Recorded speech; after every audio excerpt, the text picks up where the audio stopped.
Toda religião tem, de alguma forma, algum objetivo de propagação das suas ideias. É o que a gente chama de proselitismo religioso, que é conseguir pessoas para propagar suas ideias. Hoje eu estou preocupado que o Flávio veio aqui para frente. Tá tudo bem? Tá tudo bem aí? É prazer, nunca tinha visto seus olhos, Flávio. Como eu estava falando, toda religião, ela, no fundo, ela quer adeptos.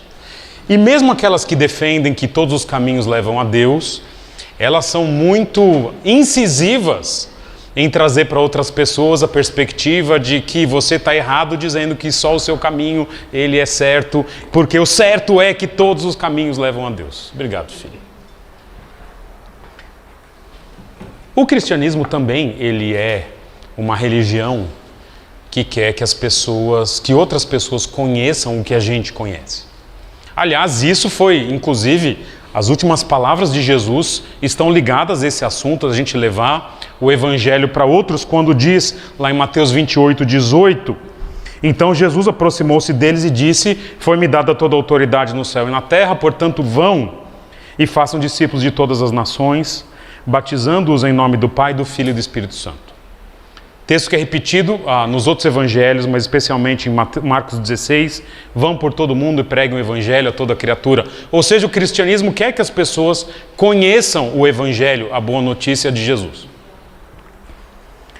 No entanto, nessa tarefa de pregar Jesus, de levar o evangelho para outras pessoas, o que nós precisamos em primeiro lugar é que sejamos ouvidos pelas pessoas.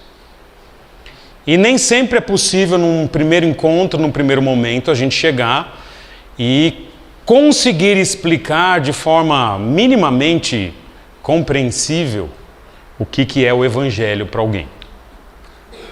E a realidade é que quando nós queremos ser ouvidos por alguém, muitas e muitas vezes nós fazemos isso através de um relacionamento, e um relacionamento que deve ser verdadeiro. Só que para que haja relacionamento, para que a gente também compartilhe um pouco da nossa fé, esse relacionamento ele precisa ser pautado por respeito e por amor. Independentemente se as outras pessoas vão nos ouvir ou não. E no Novo Testamento essa questão de se relacionar com o outro, seja o outro crente ou não, seja crente, alguém que a gente quer estar junto, quer influenciar e ser influenciado, e seja alguém que ainda não é crente, que nós queremos amar, porque são pessoas feitas à imagem de Deus. Nessa questão do relacionamento, do respeito que é necessário para isso, as Escrituras nos dão algumas orientações, especialmente no que na teologia ficou conhecida como a lei de Cristo. E o que é essa tal de lei de Cristo? Muitos falam a lei do amor. Joga para mim, por favor, os últimos slides aqui. Eu vou tentar passar aqui para vocês aqui, não é?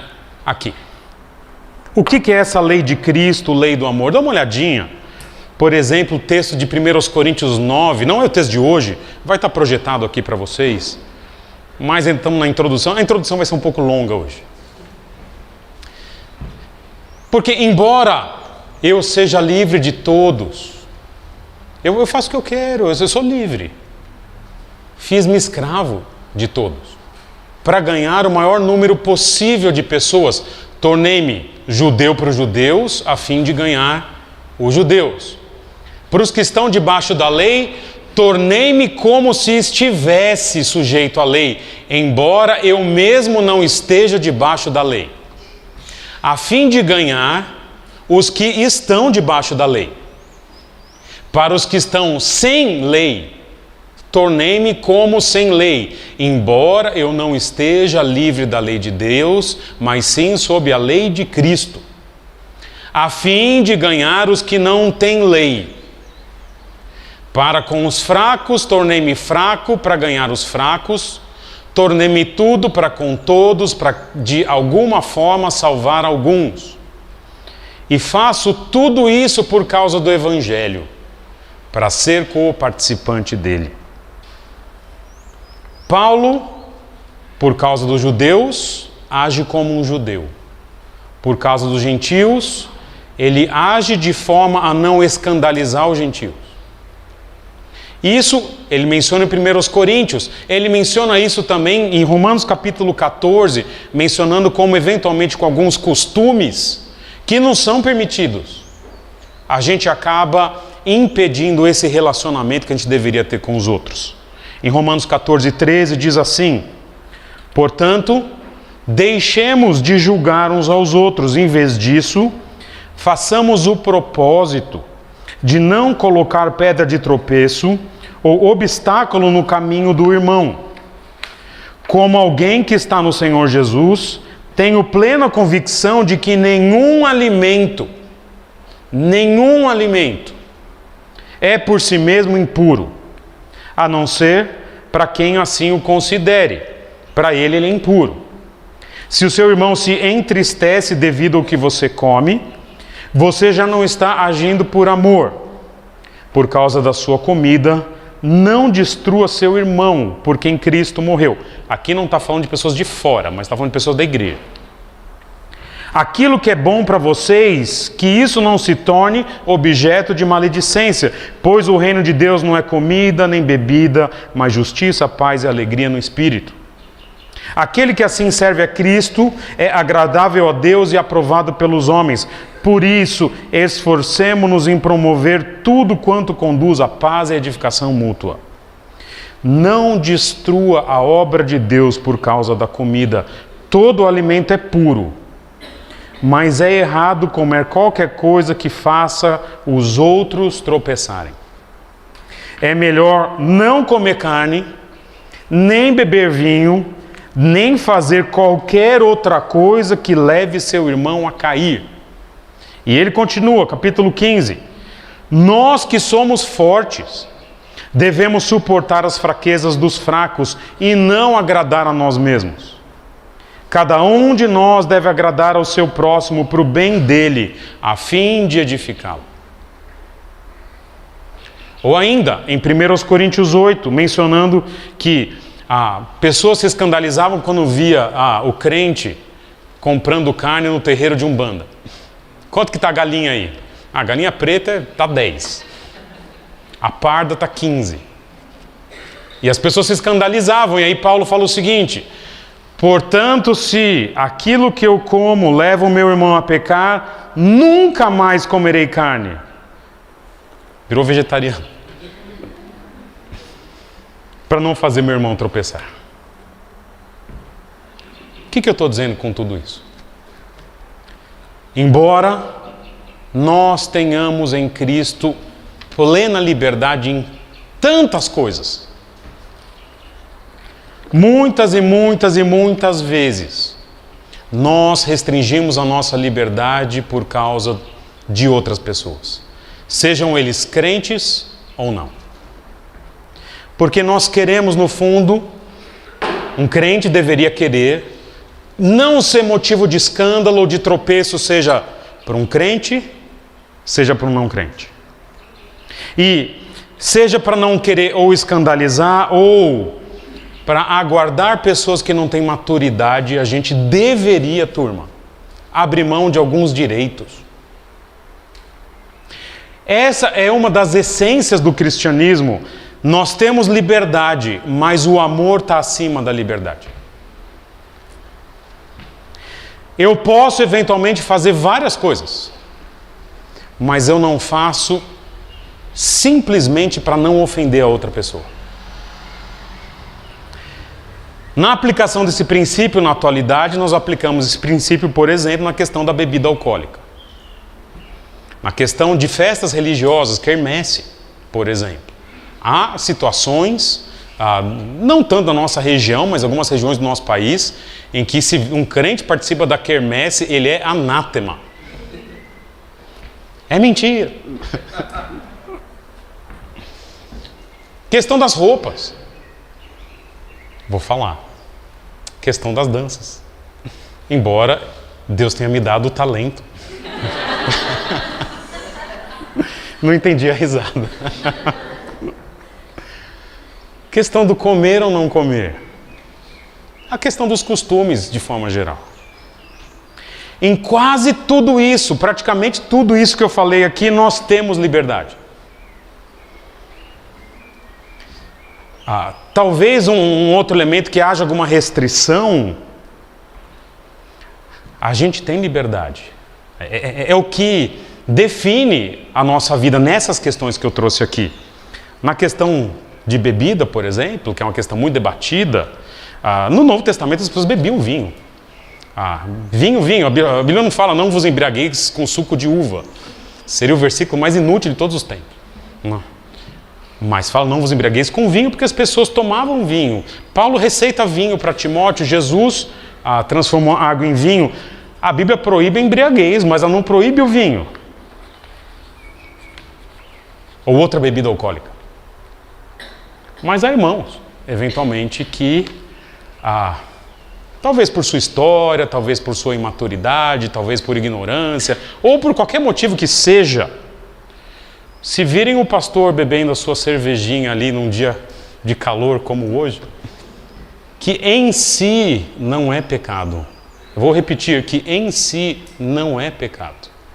Mas vamos falar, aquele pastor, hein? Rapaz, entorna um caldo, saiu do culto trançando as pernas. E estava escrito lá, sem álcool. Os irmãos sabem aqui, eventualmente, souberam no meu exame de ordenação que eu bebo um pouco de vinho. E isso ficou público, né? Virou uma anedota já da igreja, um ícone aqui. Mas vocês nunca me viram beber em público, pelo menos não me lembro. Já está nesse nível? Mas que hipócrita, ele não bebe em público. Não. Hipócrita seria dizer que absurdo, eu não bebo. Não? A hipocrisia, eu estou sendo honesto. Mas vocês lembram que eu falei ao fim do exame de ordenação?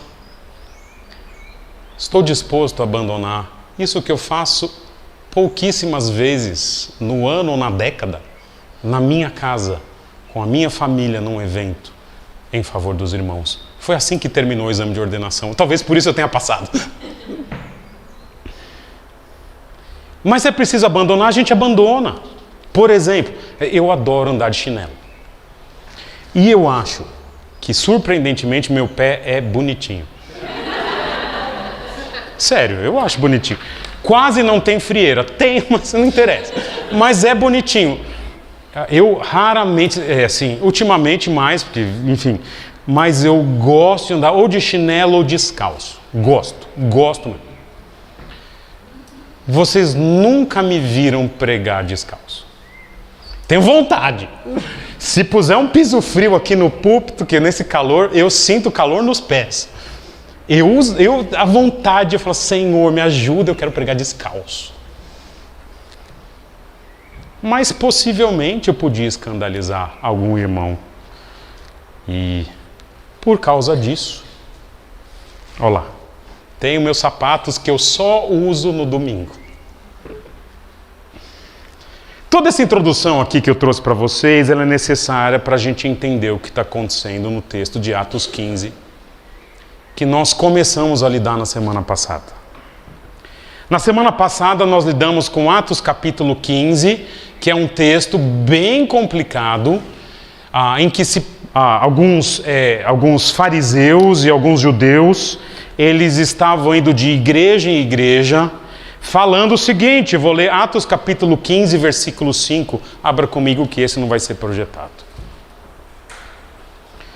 Em Atos capítulo 15, versículo 5, diz assim: Então se levantaram alguns do partido religioso dos fariseus que haviam crido, e disseram: é necessário circuncidar os gentios e exigir deles que obedeçam à lei de Moisés. Em Atos capítulo 15 nós temos um monte de judeu dizendo o seguinte: para que haja salvação é necessário seguir a lei de Moisés. Que é o problema que se vai se discutir ali, mas o que é necessário fazer para ser salvo? Os judeus estão dizendo: fé mais obediência. E a igreja discute isso em Atos capítulo 15, e ao discutir isso, todos chegam à seguinte conclusão: para ser salvo não é necessário fazer nada. em termos de obras, em termos de cumprir a lei do Antigo Testamento. Por quê? Porque a fé é suficiente. A graça é a causa da salvação, a fé e não as obras são o meio de salvação, e isso é suficiente para alguém que estava morto se tornar vivo espiritualmente e ir para o céu. Não é necessário circuncisão, não é necessário sábado, não é necessário restrição alimentar. Crendo em Jesus Cristo, o indivíduo já está salvo.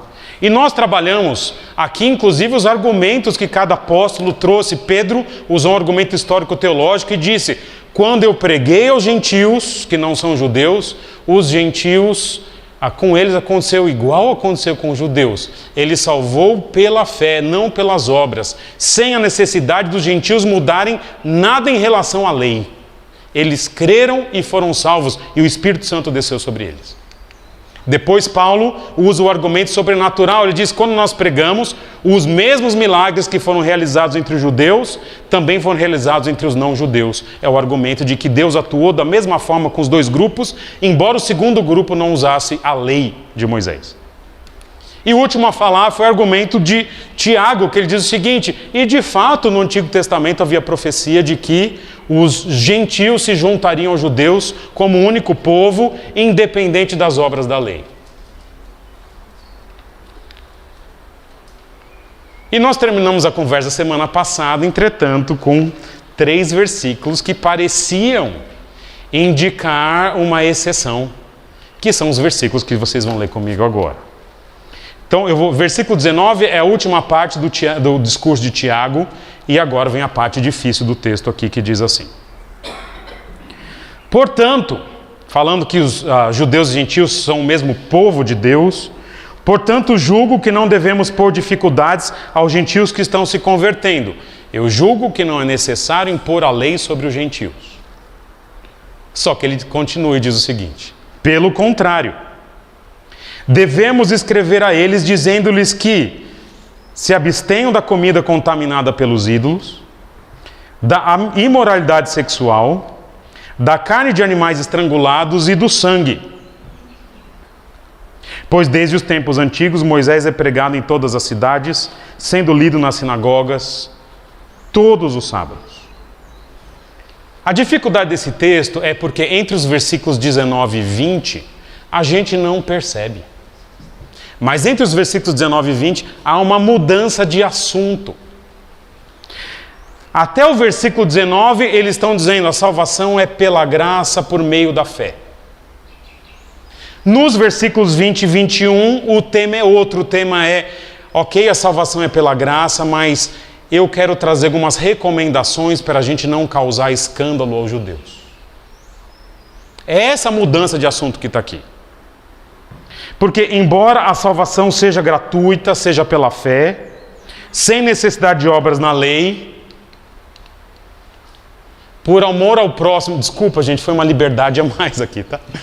Por amor ao próximo, Tiago vai dizer: você é salvo pela graça, mas por causa do outro, talvez seja necessário restringir a sua liberdade. Esse é o cerne dos versículos 20 e 21. Por causa dos judeus, vocês que são gentios, que podem fazer algumas das coisas aqui, a gente vai lidar com essas coisas já já, vocês podem fazer, mas talvez vocês não deveriam fazer. Se a igreja dos gentios não quer ser um escândalo para os judeus, o ideal seria que ela não praticasse certas coisas que são ofensivas aos judeus. E eu quero falar dessas coisas que são ofensivas aos judeus em 2 categorias. Na categoria das práticas religiosas primeiro e depois na categoria das questões morais. Uma outra forma da gente encarar esses versículos 19 a 20 é a gente fazer uma inversão entre os versículos 20 e 21. Se eu tivesse numa equipe de tradução dessa parte aqui, eu ia fazer essa heresia de inverter os versículos, porque fica muito mais claro. Olha o que diz assim: portanto, julgo que não devemos pôr dificuldade aos gentios que estão se convertendo a Deus. No entanto, versículo 21, eu mudei para deixar claro, mudei aqui um conectivo, e isso é complicado, enfim, a gente conversa um outro dia. Mas olha lá, não queremos pôr dificuldades, no entanto, já que desde os tempos antigos Moisés é pregado em todas as cidades e sendo lido nas sinagogas todos os sábados, devemos escrever aos gentios, dizendo-lhes que se abstenham da comida contaminada pelos ídolos, da imoralidade sexual, da carne de animais estrangulados e do sangue. Não precisa dessas coisas para ser salvo. Mas já que os judeus lidam com a lei de Moisés todo sábado, tipo há 300 anos, é melhor vocês deixarem de fazer essas coisas como gentios. Entenderam a lógica?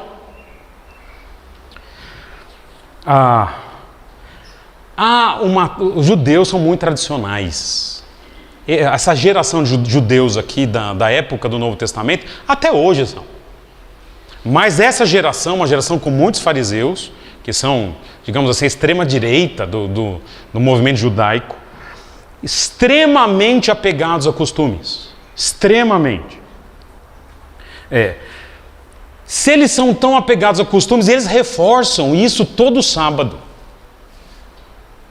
lendo a lei.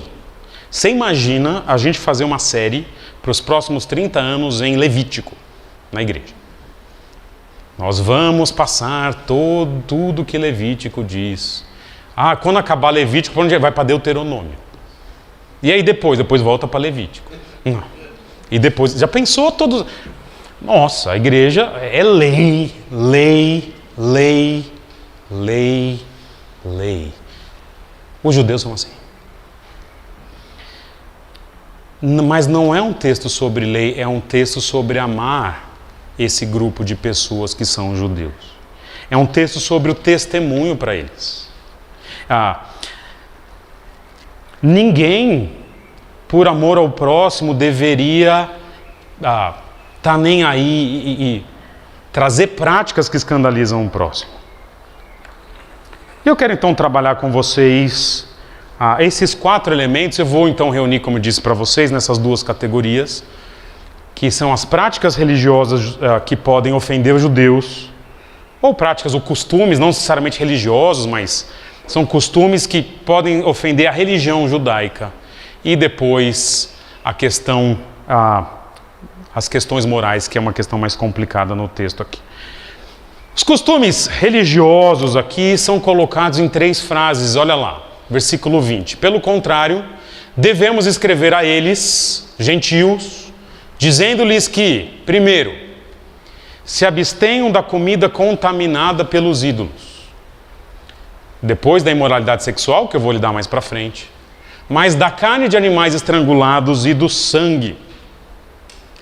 Essas 3 práticas aqui, comida contaminada pelos ídolos, carne de animais estrangulados e sangue, tem que ver muito com a forma que a religião judaica se apresenta desde o Antigo Testamento.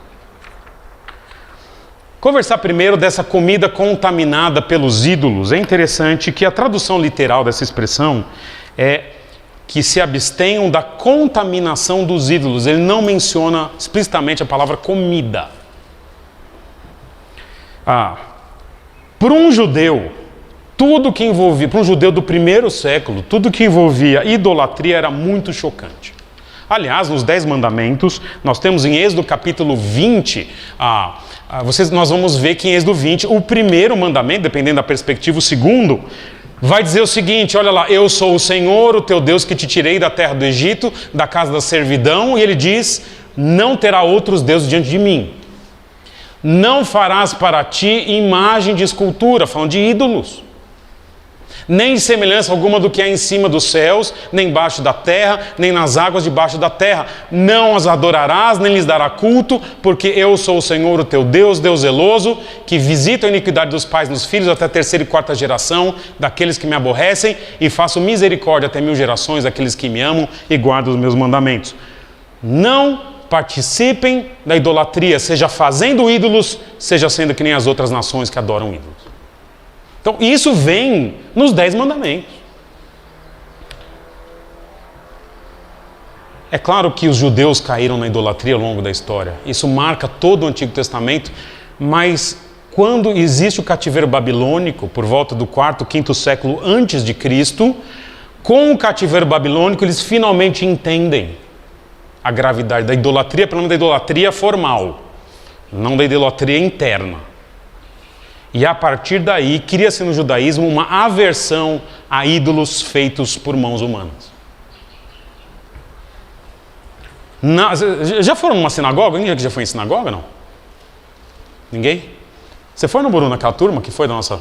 Você foi? Então você foi. Quantas estátuas tinha na sinagoga lá? Não tinha estátua? Nenhuma? Eu não fui, eu faltei. O Noburu vai ser o meu novo interlocutor, Maurício. Vou deixar o Maurício com ciúmes hoje.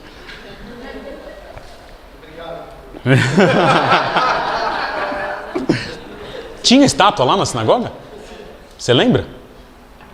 Não tem. Não tem. Imagem? Não tem.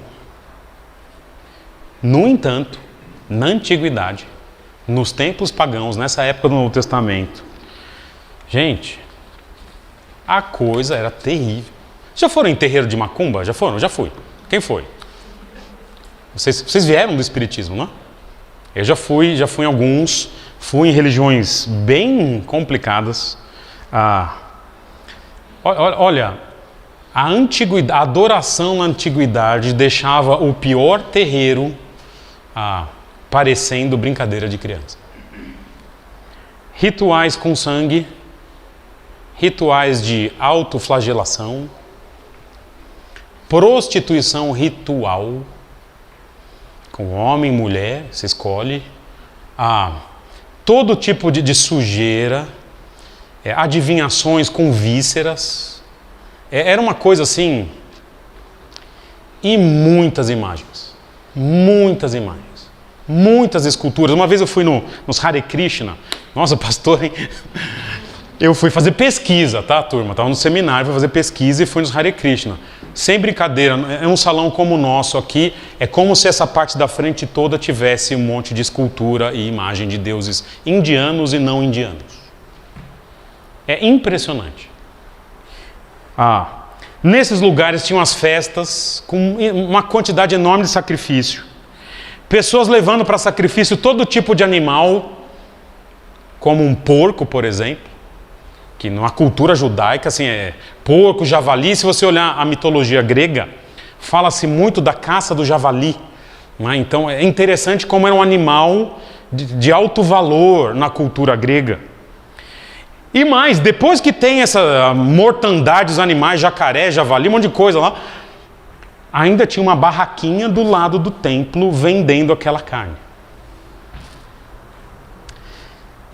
Você imagina, nesse contexto, os irmãos da igreja falando: turma, vamos fazer almoço comunitário, eu levo a carne. E o camarada passava no templo, pegava uma carninha de porco, uma panceta, e levava para a igreja, que tinha um monte de judeus se convertendo. Panceta, galera, vamos? Bora! Pururuca. É um escândalo. É claro que tem gente que não escandaliza. Eu me lembro uma história do pastor Paulo Romero. Ele falava o seguinte: ele foi visitar um terreiro, também fazendo pesquisa, okay? lá na Bahia, e o guia, a pessoa, né? O guia, não guia, porque confunde, né? O guia, tem que explicar. O guia humano, ele ia nos terreiros falando: aqui esse terreiro é tal, né? E havia uma mesa de oferendas ali. E o pessoal que foi visitar, né, todo mundo olhando, assim, alguns crentes, né, indo fazer pesquisa, anotando. E esse camarada que estava falando: não, pode vir aqui, ele ia nas oferendas lá e ia comendo. Passava lá, comia pipoca, né, comia galinha, comia farofa, enfim, ia lá e ia para o segundo terreiro. Meu, o cara fez a festa, né? E aí, depois quando terminou, esse guia perguntou para esse pastor: vocês são da onde? Ele falou: eu sou um pastor que estou fazendo pesquisa. Aí esse camarada falou: eu também sou evangélico. Mas ele estava comendo ali e, vamos ser honestos, é comida. Mas o pessoal que era crente falou: rapaz, Veja, Paulo entende que nós temos essa liberdade. 1 Coríntios 8:4 diz assim: em relação ao alimento sacrificado aos ídolos, sabemos que o ídolo não significa nada no mundo e que só existe um Deus. Não é comida aquilo. O ídolo não é nada, é um pedaço de madeira ou de barro. Mas aí quando ele menciona 1 Coríntios 19, ele fala, mas não participa da adoração. Mas ele vai dizer em 1 Coríntios 10:23, tudo é permitido. Você pode. Aquele guia humano não está errado, não está em pecado. Nossa, ele vai agora, a mão dele vai secar. Não, está lá, de terreiro em terreiro. Paulo diz, tudo é permitido, mas nem tudo convém. Tudo é permitido, mas nem tudo edifica. Nesse contexto de comida sacrificada para ídolos. Porque ele diz, ninguém deve buscar o seu próprio bem, mas sim o dos outros. Talvez naquele grupo de pessoas, talvez você ou eu aqui, a gente visse alguém fazendo isso num terreiro de macumba e ia falar, rapaz, talvez eu não faria. Mas a questão é, se eu tenho alguém que escandaliza e é um judeu, opa!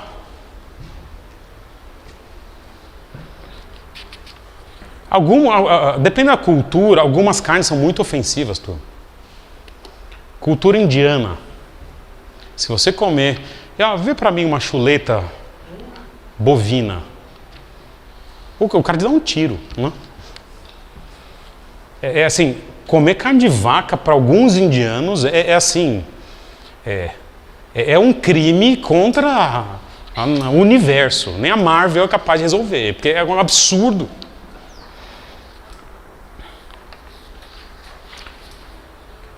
E essa é a primeira parte aqui, dos costumes que estão sendo ofendidos.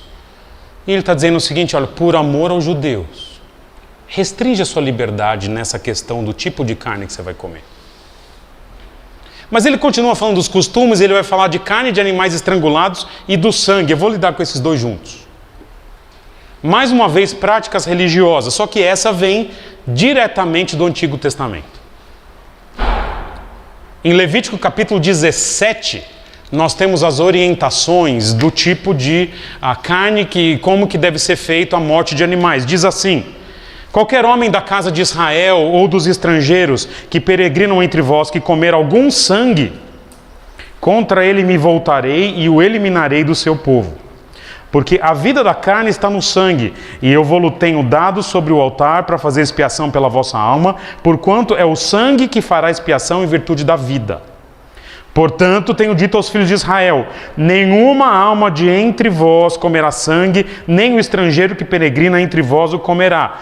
Qualquer homem dos filhos de Israel ou dos estrangeiros que peregrinam entre vós, que caçar animal ou ave que se come, derramará o seu sangue e o cobrirá com pó. Portanto, a vida de toda a carne é o seu sangue. Por isso tenho dito aos filhos de Israel, não comereis o sangue de nenhuma carne, porque a vida de toda a carne é seu sangue. Qualquer que o comer será eliminado. Todo homem, quer natural, quer estrangeiro, que comer o que morre por si. O animal teve um ataque ali, pá. Ou dilacerado, foi atropelado. Lavará suas vestes, banhar-se-á em água e será imundo até a tarde. Depois será limpo, mas se não as lavar nem banhar o corpo, levará sobre si a sua iniquidade. Não come com o sangue, ou o sangue, e se encontrou morto e comeu, se encontrou atropelado e comeu, vai ter que fazer um ritual, digamos assim, de lavagem. Veja, tudo isso está no que Pedro chamou no texto anterior de o jugo da lei. Essas questões assim, você começa a ficar com uma neura aqui. Nossa, que derramou sangue ou não. Não é para o gentio cumprir isso. Isso não tem valor espiritual, comer sangue ou não. Mas para o judeu é muito ofensivo. Ele está acostumado a derramar o sangue e cobrir com pó. Ele não come animal que está na beira da estrada. No paganismo, entretanto, o sacrifício não tinha nenhuma prescrição. Qualquer animal era aceito. Depende da espécie e dependendo do estado. Há uma música, né, da roça que eu gosto, estou tentando trazer os jovens para o meu lado, né, que ele diz assim na música Travessia do Araguaia. Tião Carreiro e Pardinho, musicão, os jovens já conhecem, mas é a música do Boi de Piranha, sabe essa música?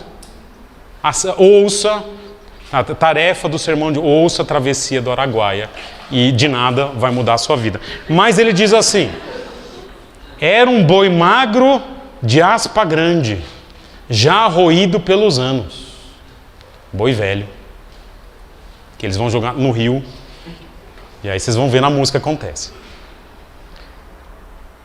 O judeu não aceitava esse sacrifício de boi velho, aspa grande, roído pelos anos. O paganismo aceitava. Pior, encontrou o boi na estrada, o animal na estrada, alguém chegava lá com o cabritinho morto lá e falava, eu trouxe para o sacrifício. Pensou? Carniça. Para os pagãos era suficiente. Lá no exército, Maurício, desculpa no buru, agora eu vou voltar para... Você lembra o nome daquele frango que a gente comia, Maurício? Ixi. Como que eles chamavam o frango que a gente comia lá no refeitório, nos primeiros meses lá? Pô, você era o mesmo pelotão que eu, não vem não. O pessoal falava, hoje tem frango atropelado. Lembram dessa? Já viram?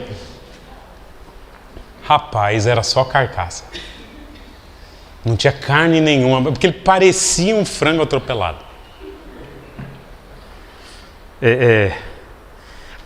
Tem gente que para o carro na estrada quando vê animal, tatu, e leva para comer. Eu sei de um camarada atropelou um tatu e falou, opa. Isso, veja, não tem nenhum pecado nisso. Quer dizer, atropelar, não sei, mas enfim. Mas para um judeu isso era uma ofensa muito grave. O judeu muito criterioso. Você sabe que hoje em dia há o abate humanitário dos animais. Eu não quero entrar em detalhes aqui, não é que ele pede desculpa, ô querido boizinho, perdão, pá, né? Mas há um processo de se escolher, se transportar um animal com alguma dignidade. Eles deixam o animal atordoado e quando é feito o abate, olha que interessante, eles penduram o animal, já fui em frigorífico também, né? E escorrem todo o sangue do animal. Você pesquisa lá, abate humanitário dos irmãos, quer dizer, dos animais. Interessante.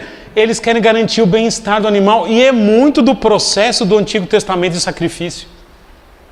Porque é uma forma a respeitar uma certa dignidade do bicho. Mas para o judeu, ver como as coisas eram feitas, aquilo era um escândalo.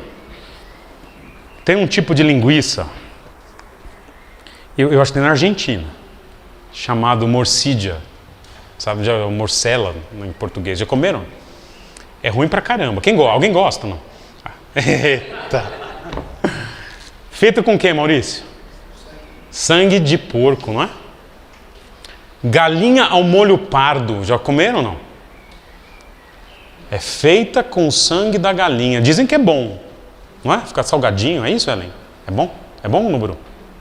Interessante, né? Para um judeu isso é um escândalo. Você vai chamar um judeu para sua casa para comer uma morcela? Ah, olha que fiz umas linguiçinhas de porco com sangue para você.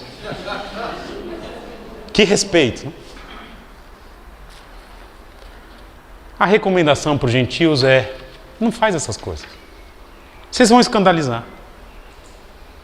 E todo mundo concorda com isso. Só que o texto não menciona só questões religiosas. E essa é a grande dificuldade desse texto ao longo da história, porque ele menciona que vocês se abstenham da imoralidade sexual. Ué! As questões religiosas a gente entende. Mas e agora? Essa é uma área que você vai falar, mas o crente não tem liberdade nessa área. De fato. Mesmo o pagão, quando se converte, ele não podia fazer o que ele quisesse na questão moral, porque para um crente, seja vindo do paganismo ou do judaísmo, para um crente verdadeiro, liberdade sexual é o casamento. E ainda assim de uma forma não egoísta. Isso gera muito pano para manga, eu vou simplesmente assumir um lado aqui e seguir. Mas qual que é a ideia aqui? A imoralidade aqui deve ser entendida no sentido mais amplo possível. Não só o que se faz, porque imoralidade nas Escrituras, Efésios capítulo 5, versículos 1 a 14, vou citar para vocês daqui a pouquinho especificamente, mas nas Escrituras imoralidade é o que se faz fora do casamento, é o que se deseja no coração e é também o que se fala, os gracejos imorais. Nesse sentido, nós vamos ter diferenças entre judeus e gregos. E essa área que eu quero tratar com vocês aqui é uma área bem delicada, tem coisa que eu optei por não ler do texto bíblico, porque nós temos inclusive menores de idade aqui, eu não quero causar um problema na sua família, não? Mas muitas versões usam a palavra fornicação aqui quando se fala de imoralidade sexual e usam fornicação por um motivo. Muito provavelmente ele não está falando de adultério aqui. Por quê? Adultério é uma palavra específica na língua grega e o adultério ele era condenado por judeus e por gentios. A chamada lex Julia de adulteris era a lei romana quanto ao adultério. Tanto a lei judaica quanto a lei romana traziam apedrejamento. Normalmente as leis eram aplicadas só à mulher, mas eram para os dois, para o homem e para a mulher. Tanto na lei judaica quanto na lei romana. Muitas versões vão trazer fornicação, tradutores, não existe uma palavra específica para fornicação no Novo Testamento, é a palavra mais ampla possível, imoralidade sexual,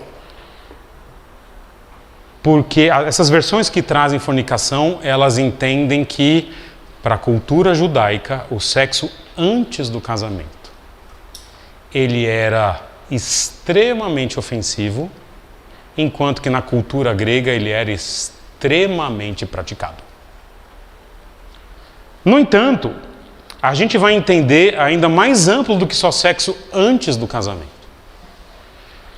Porque quando a gente pega o texto, nós lemos agora há pouco Levítico 17, quando você pega Levítico 18, o capítulo seguinte, ele vai falar da questão moral dos judeus e ele enfatiza dois grandes aspectos. Que é um judeu não pode cometer nenhum tipo de ato imoral com parentes próximos, e ele fala da homossexualidade. Levítico capítulo 18, eu não quero ler aqui, vocês podem ler depois se vocês quiserem. Mas é interessante que essas questões do sexo antes do casamento, do incesto ou de relações com parentes próximos, e a questão da homossexualidade, isso era amplamente praticado no mundo grego. E pessoas que se converteram trazem esse background, esse contexto de vida. Chegam à igreja assim. E para o judeu isso era muito escandaloso. Sendo muito escandaloso para o judeu, não estou dizendo que os caras da igreja continuam a praticar isso. Claro que não. Se converteram. Mas como os gregos levavam isso numa boa, todo mundo faz, isso é bobeira. Quando esses camaradas se convertem do paganismo, eles talvez não levem tão a sério, por exemplo, as suas conversas. Não levam tão a sério as suas escapadinhas, a ponto do apóstolo Paulo gastar um capítulo em 1 Coríntios capítulo 6, tendo que ensinar que os homens não devem se deitar com uma prostituta. Especialmente nos rituais de adoração nos templos. E mais, muitos ali faziam vistas grossas, dentro do paganismo, porque na prática todo mundo veio dessa realidade ali. E se a gente trabalhar a questão da imoralidade nessas três áreas de Efésios, aquilo que se faz, estamos pressupondo que na igreja não se faz. Mas se imoralidade é o que se deseja, especialmente o que se fala, talvez o nível de conversa numa igreja como de Corinto fosse meio imprópria. Eu sempre lembro do nosso papo lá nos homiléticos. Nós estamos lidando com Efésios 5, 1 a 14, para não ter gracejos imorais. Calma aí, calma aí. E ao lidar com isso, soltamos uma piadinha. E para controlar o grupo? Veja, a gente é crente, eu acho. E já foi difícil a coisa não descambar. E às vezes, numa igreja, as pessoas trazem tantas situações do passado. Isso pode inclusive escandalizar. Eu não sei se vocês já foram em igrejas assim. Eu fui de uma igreja na minha juventude, uma igreja que hoje é neopentecostal. E era uma igreja em que as pessoas iam muito na frente da testemunho. E em algumas dessas igrejas, testemunhos fortes, né, testemunhos impactantes. Mas chegou um momento da igreja que as pessoas estavam competindo quem tinha sido o pior pecador. Já viram essa? Chegou o primeiro lá e falou assim: eu antes de ser crente eu traficava cocaína. Mas Jesus me libertou. Chegou o próximo e falou: e eu? Além da cocaína, eu traficava heroína e fumava crack. Aí chega o terceiro e fala: vocês aí, eu traficava cocaína, eu fumava crack, eu traficava heroína, eu fumava maconha e eu ainda era cafetão. E aí parece que, sabe, e muitos desses testemunhos o camarada ficava só, e aí no finalzinho ele falava assim: mas Jesus me não, vamos terminar o culto. E ficava só e todo mundo, Num lugar, numa igreja que tem judeus dessa época aqui, ele ia falar: cara, que vergonha confessar isso em público. As coisas que você fazia na sua vida pessoal, que vergonha. Por isso então, os apóstolos falam: olha, não é só o não fazer. Tudo que envolve esse paganismo imoral, vocês deveriam deixar isso de algo muito lá para trás e distante.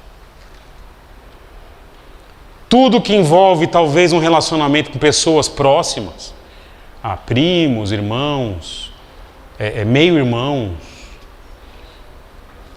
Porque acontece, na história da igreja você vê o Herodes, aquele que matou as criancinhas, ele foi casado com sua meia-irmã, a quem ele matou. Então é um camarada assim, mas você vê, o camarada, ele comandou Israel, do ano 37 até o ano 4 a.C. Então é alguém que, veja, para um judeu isso é um absurdo. Para nós também. O que é necessário fazer para ser salvo? Resposta: nada. A não ser a fé em Jesus, que vem por causa da graça de Deus. No entanto, mesmo não sendo necessário fazer algo para a salvação, por causa do amor ao próximo, eu vou restringir a minha liberdade. Seja nas práticas religiosas, seja nas questões morais que eu já fiz, ou que eu poderia comentar com alguém. Eu quero terminar lendo o fim do capítulo com vocês, porque eu não vou mais lidar com essas questões nesse capítulo aqui, mas eu quero passar rapidinho a leitura do capítulo e depois terminar com uma brevíssima aplicação. Abra comigo então Atos 15, 22 em diante.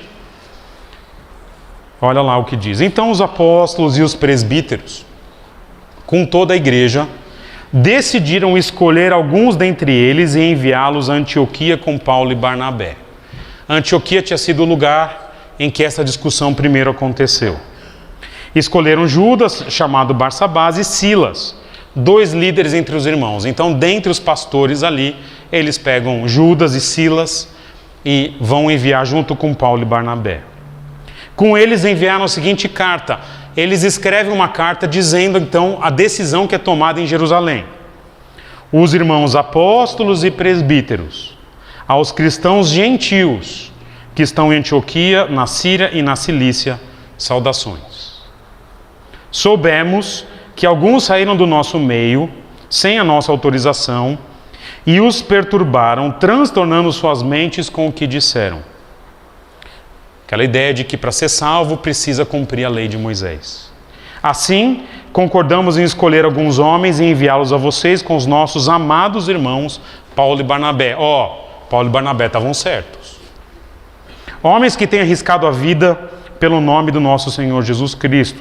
Portanto, estamos enviando Judas e Silas para confirmarem verbalmente o que estamos escrevendo. Não só envia a carta, envia pessoas que comprovam a carta. Olha como essa decisão não é só humana.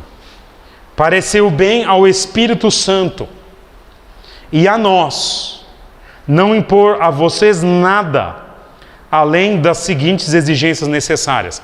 Essa palavra exigência aqui, ela é de uma tradução extremamente complicada. Eu traduziria diferente. Além dos seguintes costumes. Ok? Palavra que acontece uma única vez no Novo Testamento. Abster-se da comida sacrificada aos ídolos, do sangue, da carne de animais estrangulados e da imoralidade sexual. Vocês farão bem em evitar essas coisas, que tudo lhes vá bem. Então, eles transmitem aos gentios que convivem com os judeus essas diretrizes. Só para vocês saberem. Em Atos 21, Paulo cita isso em Jerusalém. Ele diz, nós tentamos não causar escândalo para vocês, fazendo essas 4 coisas. Uma vez despedidos, os homens desceram para Antioquia, onde reuniram a igreja e entregaram a carta. Os irmãos a leram e se alegraram com a sua animadora mensagem. Judas e Silas, que eram profetas, encorajaram e fortaleceram os irmãos com muitas palavras. Tendo passado algum tempo ali, foram despedidos pelos irmãos com a bênção da paz, para voltarem os que os tinham enviado. Mas Silas decidiu ficar ali. Silas vai ser importante porque ele vai entrar na história de Atos agora. Mas Paulo e Barnabé permaneceram em Antioquia, onde com muitos outros ensinavam e pregavam a palavra do Senhor. E o assunto está resolvido. Eu quero terminar em 2 minutinhos com uma brevíssima aplicação. Turma, eu já perguntei, nós não temos judeus aqui na igreja, não temos. Ninguém. Rayuber é judeu? Não? Ninguém? Nós temos um libanês, né? Que sou eu. Mas não temos judeus, né? Nada. Levantou a mão, Caio? Você é judeu? Não? Se a gente for conviver com judeus, você já tem um caminho. Há elementos da cultura judaica que a gente vai ter que restringir a nossa liberdade se a gente não quiser ser um escândalo para eles. No entanto, nós não temos judeus aqui, mas nós temos muitas pessoas com as quais nós nos relacionamos. Que, embora não tenham práticas tão diferentes como os judeus e os pagãos tinham, são pessoas em que nós devemos, de fato, ficar atentos. Será que existe algo que eu tenho feito no meu costume, na minha comida, na minha bebida, na minha roupa, que tem sido algo que impede, seja os de fora, a conhecerem a Jesus, ou a comunhão com os de dentro que ficam escandalizados? É o tipo de coisa, turma, que eu acho que um pastor não deve falar. O pastor não deve falar para alguém, faz isso, não faz aquilo, porque não são prescrições bíblicas diretas. Mas essa sensibilidade de, por amor ao próximo, eventualmente nós vamos restringir a nossa liberdade, isso tem que estar presente na igreja. Porque, embora seja livre de todos, diz o apóstolo Paulo, fiz-me escravo de todos, para ganhar o maior número possível de pessoas. Vamos orar. Senhor, muito obrigado pela Tua palavra, que ela esclarece textos muitas vezes tão complicados e difíceis. Mas o meu pedido hoje, que fique gravado na minha memória, que preciso ouvir essas coisas, e na memória dos meus irmãos também, é que, ao amar o próximo, eventualmente a gente voluntariamente deve restringir a nossa liberdade. Obrigado por nos ensinar isso. Obrigado porque nós temos o exemplo do próprio apóstolo Paulo e que a gente ame o próximo, embora isso possa ser custoso para muitos de nós. Obrigado por tudo. Obrigado pelo dia de hoje. Em nome de Jesus. Amém.